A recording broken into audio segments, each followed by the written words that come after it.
আসসালামু আলাইকুম বন্ধুরা, হাই আমি রেজিয়া। আমার এই ছোট্ট সংসারে তোমাদের অনেক অনেক ওয়েলকাম জানিয়ে আজকে আরও একটা নতুন ভিডিও শুরু করছি। আশা করছি তোমরা যে যেখানে আছো ভালো আছো, সুস্থ আছো।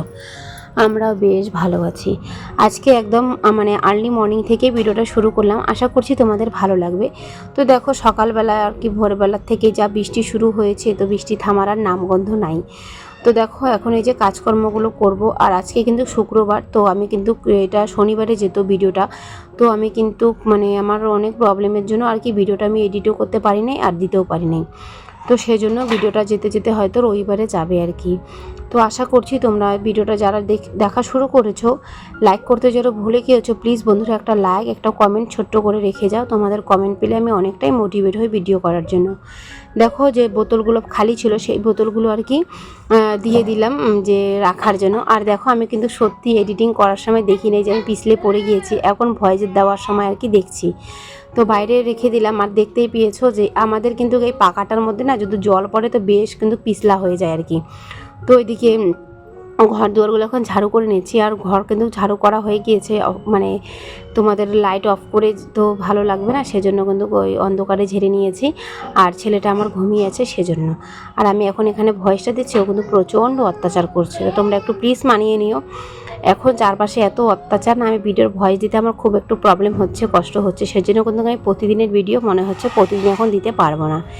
তো সেজন্য ভাবলাম এই যে এখন সন্ধ্যাবেলা একটু ভাবলাম যে সময় পেলাম, চুপচাপ আসে দেখছি শান্ত জায়গাটা, তো ভাবলাম দিয়ে দেই। কিন্তু ওই যে চারপাশ দিয়ে কিন্তু প্রচণ্ড শব্দ মানে হই হল্লার বাচ্চার আসছে, তো তোমরা একটু প্লিজ মানিয়ে গুছিয়ে নিও। আর এদিকে জামা কাপড়গুলো মানে সকালে বিছনাপাটিগুলো ধুবো, সেই জন্য ভাবলাম কি ফুলিয়ে রেখে দেই। আর বৃষ্টি আসছে, তো কয়েকদিন ধরে ভাবলাম যে ধুবো কিন্তু ধোয়া আর হচ্ছে না, তো ভাবলাম আজকে ধুয়েই দেই, বেড কভারটা আর কি চেঞ্জ করে দেবো। প্রথমে তো ভাবলাম যে বালতিটা নিব না, তো এখন ভাবলাম বালতিটাও নিয়ে নেই, জলটা এনে রাখা হবে, হাজব্যান্ডও আনবে আর আমিও কয়েকটা বোতলে আনবো। আর আমার এদিকে কাজ করতে করতে ভেবেছিলাম আমি আনবো, কিন্তু ওই সব নিয়ে আসে আর কি।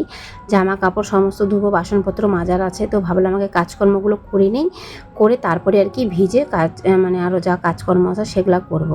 তো এদিকে টোটো ড্রাইভারটাও চলে এসেছে আর কি, তো সে টোটো বের করবে। আর আজকে এত তাড়াতাড়ি এসে পড়েছে বৃষ্টির দিন, তার সত্ত্বেও ছাতা নিয়ে চলে এসেছে। আমি ভাবলাম কি হয়তো আজকে 9টা সাড়ে 9টার সময় আসবে, কিন্তু না, অনেকটাই সে তাড়াতাড়ি এসে গিয়েছে আর কি। তো এদিকে দেখো এখন ঘর দুয়ারগুলো আমি মুছে নিচ্ছি। আর এই যে বাসনপত্রগুলো তোমরা ডাইনিংয়ে হয়তো দেখতেই পারছো, তো সেগুলো কিন্তু পাশের বাড়িতে একটা ছেলে দেখতে এসেছিলো, তো সেখানেই সব ডাইনিং থেকে নিয়ে যা সমস্ত ওখানে আছে সমস্তটাই নিয়ে গিয়েছিল। তো আবার ওই যে ওখানে মাজা ঘষা করে ওরা দিয়ে গিয়েছে, আমি ওখানে রেখে দিয়েছি। আর ভাবছি এখন যে শুকিয়ে যাবে ভালো করে, তারপরে আর কি ওই যে ভিতরে রেখে দেবো। এখন আর কি ভিজে ভিজে একটু কাজ করব। দেখো এগুলো এখন সমস্ত ধুয়ে ঠুয়ে রেখে দেবো। আর ওখানে কিন্তু জল পড়বে টিপ টিপ করে, সেজন্য ভাবলাম না আগে যে ঘর মোচার মগটা যে আছে সেটা কিন্তু রেখেই দেই। এদিকে দেখো বোতল টোতল সমস্ত কিছু বাইরে বার করা আছে, এখন এগুলো আর কি হাজব্যান্ড জল আনবে। ও কিন্তু সকালবেলায় ডিউটিতে যায়, তখনই স্নান করে চলে যায়, কারণ ও সেই আস্তে আস্তে অনেকটাই লেট হয়ে যায়, সেই জন্য কিন্তু ও দেখো বোতল নিয়ে চলেও গিয়েছে জল আনতে। আর এখন এদিকে আমি বাসনপত্র মাজছি, মেজে আর কি স্নান করব, কাপড় জামাগুলো ধুয়ে ঠুয়ে তারপরে একবারে স্নান করব। তো চলো এই যে দেখো এখন বাসনপত্রগুলো মেজে নিচ্ছি। আর আমার কিন্তু বৃষ্টিতে ভিজতে খুব ভালো লাগে, কিন্তু বৃষ্টিতে ভেজে তো অনেকটাই আমার ক্ষতি, কারণ কি বলতো, এক তো শরীরটা ভালো না তোমরা সেটা জানোই, আর তার মধ্যে যা চুল উঠছে কি বলবো, বৃষ্টির জলে কিন্তু প্রচণ্ড চুল উঠে, আমি যেটা ভাবি আর কি। তো সে সত্যি বলতে সেই চুল উঠে। তো দেখো বাসনপত্র মেজে নিলাম, এখন এই যে উঠান বাড়ি সমস্তটাই ঝাড়ু করে নেব। আর এই জুতোগুলো না অনেক হয়ে গিয়েছে, আমাদের ঘরে প্রচণ্ড জুতা হয়ে গিয়েছে, সমস্ত জুতাগুলো এখন উঠিয়ে আর কি রেখে দেবো। তো জুতাগুলো ভাবছি ভিতরে ঢুকিয়ে দেবো। আর আমাদের কি বলবো, আমাদের না লোক মানে 3টা, কিন্তু জুতা বিশ্বাস করবো না আমাদের অনেক জুতা হয়ে গিয়েছে। তো মানে কি বলবো, জুতা ছিঁড়েও না এমন কিছু। আর আমাদের জুতা লাগে, যেটা সত্যি কথা, মানুষজন আসে তখন কিন্তু জুতা লাগে অবশ্যই। তো আর কি, তো মানে এই যে এইভাবে করে আমরা কসমোতে গিয়েছিলাম, তখন ওই যে নীল নীল জুতাগুলো আছে না, ওগুলো 3 জোড়া একবারই 3 জোড়া নিয়েছি। তারপরে যে আমার হাজব্যান্ডের এই জুতাটা বাড়িতে আছে, আরও একজোড়া এরকমই নীল কালারের বাড়িতে আছে, আরও অনেক জুতা বাড়িতে আছে আর কি। তো সেগুলোও আর কি পরা হয়, আরও লোকজন আসলে মনে কর দিতে লাগে পরতে, তো সেজন্য জুতা কিন্তু অনেক হয়ে গিয়েছে। বৃষ্টিতে ভিজে ভিজে এখন এই যে উঠান বাড়িগুলো সমস্তটাই ঝাড়ু করে নিচ্ছি। আর সত্যি আমি যে মানে আজকে যে ভয়েসটা দিচ্ছি, আজকে তো আর ভিডিও দিইনি, আমার না বেশ খারাপ লাগছিল। অনেক আপুদের, তাও কিন্তু আমি ভিডিও দেখেছি। তো যারা যারা আমাকে মানে ভালোবাসা প্রতিনিয়ত দেয় তাদের কিন্তু আমি প্রতিদিন ভিডিও দেখার চেষ্টা করি, সে যেমনই হোক। আর মানে যে আমি যতটাই কষ্টের মধ্যে থাকি না কেন, আর যখন মানে খারাপ লাগে তখন তো দেখা হয় না। আর আমার কিন্তু আজকে চোখের প্রচণ্ড প্রবলেম হচ্ছে, বুঝতে পারছি না, চোখে প্রচণ্ড ব্যথা হচ্ছে আমার চোখে। তো সেই জন্য কিন্তু আমি ভিডিও করতে অতটা ভালো করে পারি নাই, আর ভিডিওটা এডিটিং করতেও পারি নাই। আর এখন যে ভয়েসটা দিচ্ছি না, এখন প্রচণ্ড চোখের মধ্যে প্রবলেম হচ্ছে। তো আমার বড় জারে বললাম, তো যা বললো যে রসুন একটা থেতো করে দিতে। তো আমার তো ভাবছি এটা জ্বলবে, তো বললো কি জ্বলবে একটু হলেও কিন্তু ঠিক হয়ে যাবে। তো দেখা যাক রাত্রেবেলা না নিয়ে দিব। আর এই যে কালকে যে টাকাটা বের করেছিলাম বইয়ের থেকে, সেটার থেকে কিন্তু আমার হাজব্যান্ড দেখো এই যে সকালবেলা এখন কিন্তু নিয়ে আসলো চালের বস্তাটা। তো তখন আমি ঘরের মধ্যে হয়তো কোনো কিছু করছিলাম, সেজন্য কিন্তু আমি ভিডিওটা তোমাদের সাথে শেয়ার করতে পারিনি। হাজব্যান্ড এনে ওখানে রেখে দিল, আর আমার স্নান করে উঠাও শেষ, হাঁচি দেওয়াও শেষ, তোমরা দেখতেই পেয়েছো। এদিকে কিন্তু গ্যাস ট্যাসগুলো এখন মুছে তারপরে কিন্তু আমি আর কি চাটা বসিয়ে দেবো। আর এদিকে কি বলবো তোমাদের, আমি যে সেই কষ্ট করে টাকা পয়সাগুলো জমিয়ে সেটাই কিন্তু আজকে টাকা চালটা আনলাম। আর তোমরা কিন্তু জানোই যে মধ্যবিত্ত সংসারে স্বামীর অল্প ইনকামে আমি যেভাবে করে বুদ্ধি করে আমার সংসারটাকে চালাই, আর আমি বুদ্ধি করে কিন্তু এই জিনিসটা আজকে নিয়ে আসলাম চালটা। কারণ কি বলতো, অল্প অল্প করে এনে এনে দেখছি অনেক টাকা পয়সা খরচা হয়ে যাচ্ছে। সেই জন্য এখন আমি এখানে ভয়েস দিতে চলে এসেছি। বড় রুমে কিন্তু ফ্যান চালু আছে, আমার ছেলেটা আমার সাথে এখানে এসে প্রচণ্ড অত্যাচার করছে। তোমরা একটু প্লিজ মানিয়ে গুছিয়ে নিও। ইনকাম যতটুক সোচও কিন্তু মানুষের ততটুকুই থাকে। আমার যেমন স্বামীর কম ইনকাম, আমি কিন্তু সেইভাবেই কিন্তু বুদ্ধি করে চলি। তো এইভাবে করে অল্প অল্প করে টাকা জমিয়ে তারপরে কিন্তু আমি চালের বস্তাটা নিয়ে আসলাম। আমি জানতে পারলাম যে এভাবে করে চাল খেলে অনেকটা দিন অনেক টাকা পয়সা খরচা হচ্ছে, আর কতই বা দিন এইভাবে করে খাবো, সেজন্য আর কি। আর দেখো আমি কিন্তু চিনি প্রতি সপ্তাহে সপ্তাহে আর কি, বা মাসেই বলো বা সপ্তাহে বলো 2-3 সপ্তাহ পর আনি। তারপরে কিন্তু আমি এই যে এখানে অল্প কৌটোর মধ্যে ঢেলে রাখি, অল্পবার প্লাস্টিকের মধ্যেই রেখে দিই।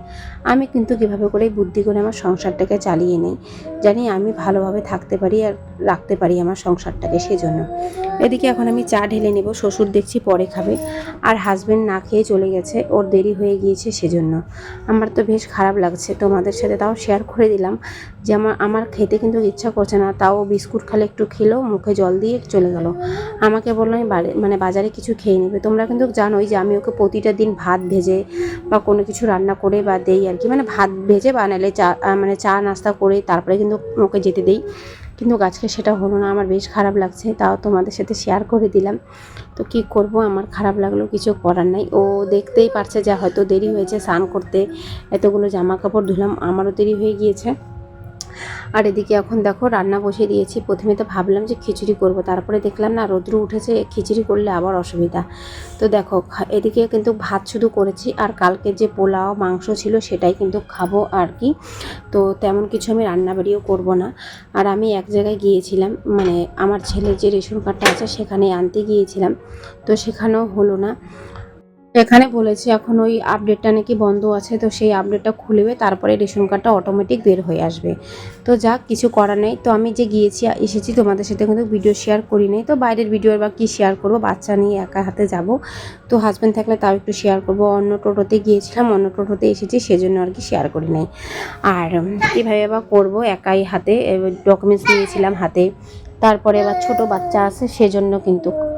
তো দেখো এদিকে কিন্তু এসে ওকে খাইয়ে দাইয়ে ঘুম পাঠিয়ে দিয়েছি। এদিকে আমিও খাওয়া দাওয়া করে এই যে বিছনাপাটিগুলো এখন গুছিয়ে নিব। তার আগে কিন্তু কাপড়গুলো একটু ওলট পালট করে দিয়েছি, যে বিছনার যে আমার যে বালিশের কভার আছে, আমার বালিশের কভার কিন্তু তেমন একটা নাই, কয়েকটা আছে শুধু নতুন। তো সেগুলো কিন্তু আমি রেখে দিয়েছি, লোকজন আসে তখনই আর কি বিছাই, বা কোনো অনুষ্ঠান হয়, ঈদ হয় তখনই বিছাই, তার আগে কিন্তু আমি বিছাই না। তো বালিশের কভার আমাকে আনতে হবে, আর আমি বাজারে যাই ভুলেও যাই, আর চোখেও কিন্তু ভালো পড়ে না। তো সেজন্য ভাবছি যে মেলায় ঠেলায় যদি এবার যাই তাহলে কিন্তু কয়েকটা আমাকে বালিশের কভার কিনতেই হবে। তো এদিকে আমি বিছানাপাটি গুছিয়ে নিচ্ছি আর কি। আর আমার ছেলে তো এখনও পর্যন্ত ঘুমিয়ে আছে, সেজন্য কিন্তু আমি একদম ভালোভাবে গুছিয়ে আর কি কাজকর্মগুলো করতে পারছি। আর আজকে কিন্তু তেমন তোমাদের সাথে আমি ভিডিও শেয়ার করি নাই। বাসন মাজা সেই সকাল থেকে একটু ভালো করে শুরু করেছি, তারপরে দুপুরবেলা যে বাজারে গিয়েছিলাম আর কি, বাজারে বলতে কি একটু আমাদের কোর্টে আর কি, তো সেখানে যে গিয়েছিলাম একটা কাজও হলো না, আমার না বেশ মনটা খারাপ হয়ে গেছে। তো যাক কী করা যায়, আস্তে আস্তে সেই কাজটাকে করার চেষ্টা করব। আর মানে চেষ্টা করব বলতে কি, মানে বারবার আমাকে চেক করতে যেতে বলেছে, তো আবার যাব চেক করব, যদি হয়ে যায় তো সেদিন নিয়ে আসবো ইনশাল্লাহ।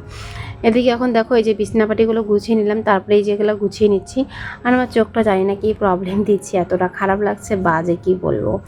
আর এদিকে এখন ওই যে ওই কভারগুলো শুকিয়ে গিয়েছে আর কি, বিছনা এই সে তোমার বালিশের কভারগুলো, তো সেগুলোই এখন আর কি বিছিয়ে নিব। বিছিয়ে নিয়ে তারপরে আর কি এগুলা রেখে দেবো বালিশের কভারগুলো। তারপরে আমি যে বাসনগুলো রেখেছিলাম সেই বাসনগুলো কিন্তু আর নিয়ে এসে আর ওই যে ওখানটায় রেখে দেবো। আর আমার এখানে পুতুলগুলো আছে কয়েকটা, আমার ছেলেটা এত দুষ্টুমি হয়েছে, সেই পুতুলগুলো কিন্তু বের করে করে নিয়ে এসে খেলে। সেজন্য এখানে এখন ভয় দিচ্ছি, আমার এখানে এসে হাঁপি পারছে, এত দুষ্টু হয়েছে কি বলবো। তো আমি যেখানেই যাই সেখানেই ও আসে, আমি ওকে বলছি বাবা ওই ঘরে খেলো, ও সে ওই ঘরে খেলবে না।